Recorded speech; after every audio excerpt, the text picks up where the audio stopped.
शांति। 18/1/1969 की मुरली का एक प्रश्न।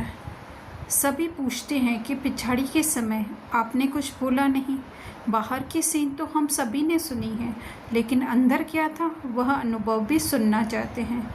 बाबा बोले, हाँ बच्चे, क्यों नहीं, अपना अनुभव सुनाएंगे। अच्छा लो सुनो। तो बाबा ने जवाब दिया, बच्ची, खेल तो सिर्फ 10-15 मिनट का ही था। उस थोड़े से समय में ही अनेक खेल चले, उसमें भिन्न भिन्न अनुभव हुए। पहला अनुभव तो यह था कि पहले जोर से युद्ध चल रही थी। किसकी? योग बल और कर्म भोग की।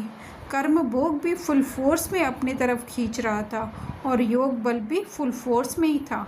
ऐसे अनुभव हो रहा था कि जो भी शरीर के हिसाब किताब रहे हुए थे वह फट से योग अग्नि में भस्म हो रहे थे और मैं साक्षी हो देख रहा हूँ। जैसे अखाड़े में बैठ मल्ल युद्ध देखते हैं, मतलब तो दोनों का फोर्स पूरा ही था।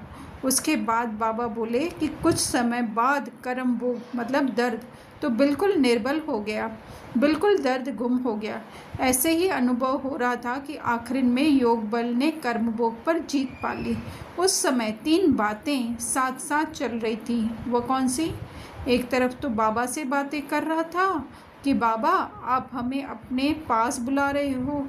दूसरी तरफ यूँ तो कोई खास बच्चों की स्मृति नहीं, लेकिन सभी बच्चों के स्नेह की याद शुद्ध मोह के रूप में थी। बाकी शुद्ध मोह की रग व यह संकल्प कि छुट्टी नहीं ली व और कोई भी संकल्प नहीं था। तीसरी तरफ यह भी अनुभव हो रहा था कि कैसे शरीर से आत्मा निकल रही है।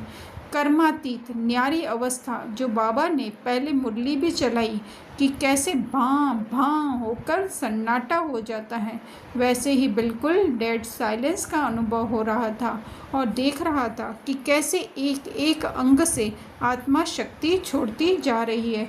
तो कर्मातीत अवस्था की मृत्यु क्या चीज़ है वह अनुभव हो रहा था। यह है मेरा अनुभव।